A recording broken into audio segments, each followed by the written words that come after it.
What's up, YouTube? What's up? Hello. Hello there. I try to scoot back without spilling coffee. Welcome to today's episode. Chelsea's gonna fill you in because Yeah. I struggle with this one. We should just struggling today, guys. And isn't that great? Like, we're here not only we are Full Moon coaches. It is full moon Monday. Full Moon Monday. We are coaches, but that does not mean we are experts. And as far as I've known to be true, life is not fully mastered by anyone. So, you know, yeah. So we are going to talk about a topic which we're still figuring out. We're struggling with it actually. We've been presented with the lessons on this very topic. Yeah. So it's quite a raw one. Yeah. So the topic is, and this is kind of broad, so we can kind of bounce around a little bit here, but we're discussing. So if you fall for someone who is not good or not right for you or not showing up, is that a direct reflection of your self-worth and your self-respect? Or could there be deeper reasons or different reasons? Could you still be a person that really does honor, love, respect yourself, but you are longing for and gravitating towards deepness, a deepness that maybe doesn't exist or rarely exists or is less common in people that just haven't been through as much?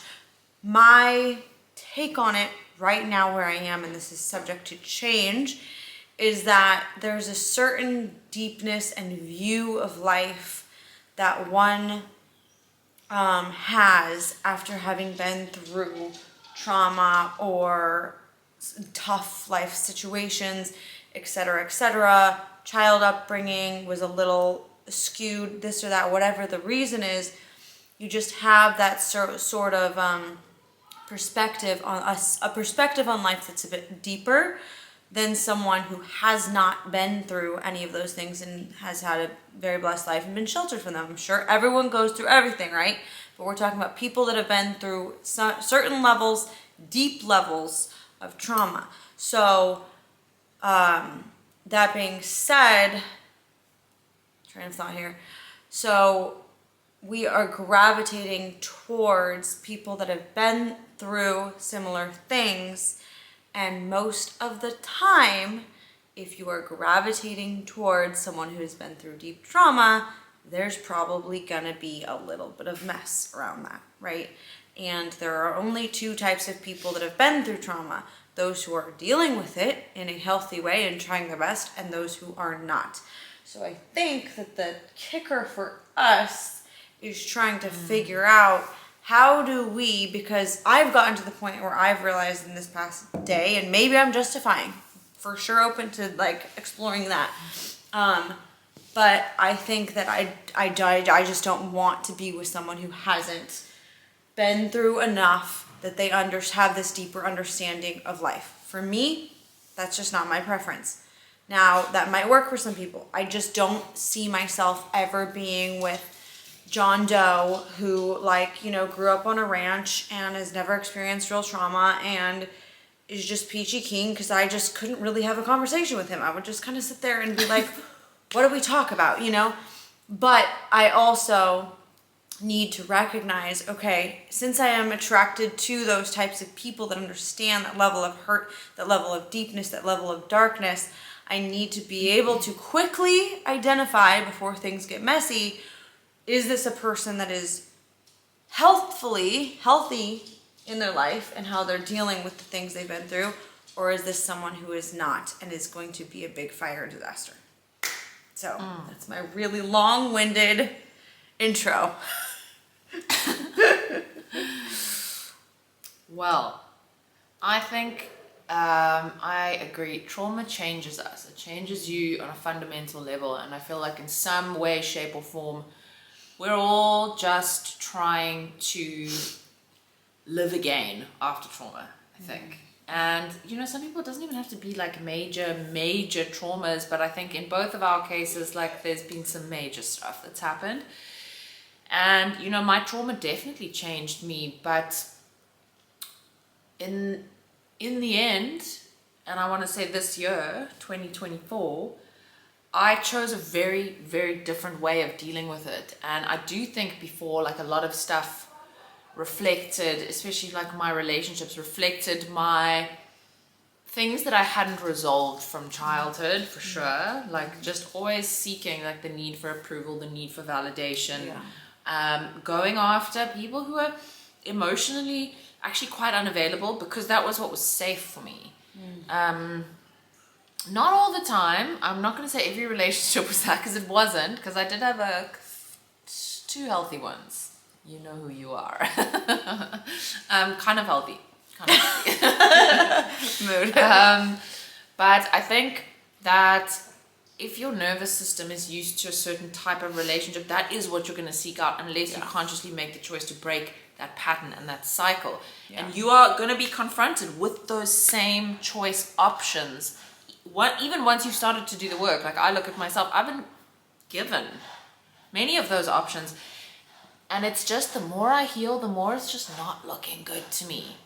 But at the moment, you know, I have a really beautiful option, but it's also kind of emotionally, not emotionally unavailable, just unavailable in another sense. And I have to ask myself, I'm also trying to justify my way around this, because, you know, someone can just not be ready. And I don't want to take no for an answer. Like my work is obviously with boundaries and with respecting someone's boundaries. And what I would say is, make sure you have really good girlfriends who can actually hold you accountable to, because sometimes we hear what we want to hear. Our hearing is filtered through our trauma. So we hear what we want to hear, not actually what someone's saying. Yeah. And I think it's so important to be able to have like your very close people that you can reflect these things with. Excuse me, just give me a second. So basically, coming back around, I think for me, I think there is a way to do things healthily, because I do feel like I'm stepping into that, but it takes so much awareness, and it really does take being able to rely on people who might not be able, because when you're in it, you might not be able to see.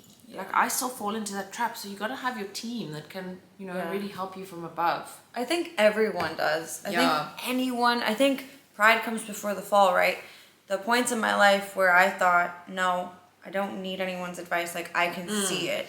And especially when we're like, I know him. Well, when like, you want to do it anyway, then it's like no one's advice is good advice. Yes. When you want to do, and you're going to do what you want to do a lot of the times in life, you just have to learn things the hard way, unfortunately, in some cases. But you can make your life easier by listening to your friends, but you're not always going to do that, and that's okay too.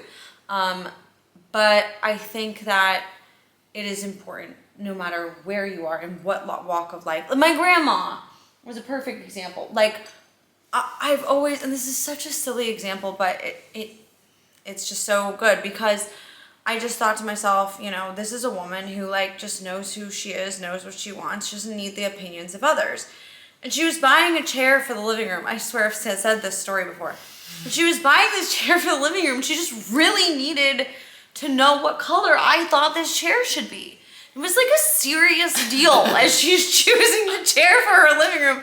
And I was like, even she needs other people's opinions? Like, but she only asks people, her granddaughter, you know, like you have those people that you ask and you trust their opinion, and you do not ask 9 million people, because then you're just in a headspin and you're going to end up doing what you want, because you're not going to listen to anyone.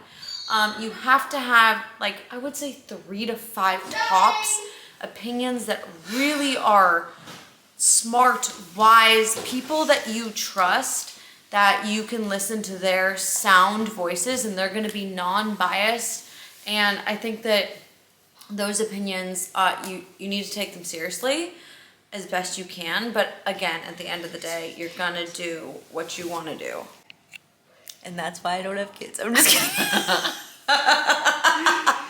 here's also the crux though, is at the end of the day, the job is on you to do the work to heal so that you know what to look for, because you can take advice from like the most wise person. Yeah. But at the end of the day, no one is you. No one is living in your body, walking in your shoes on your path. And that's the thing. That is why this kind of work is so important, because you can have advice, but ultimately you've got to actually do what's right. And sometimes you feel like you're ready to overcome something. Like, I feel like I'm ready to overcome this now. Okay, I'm ready. It's so true. Oh, it's so true. So what I'm having a hard time with right now is how to decipher between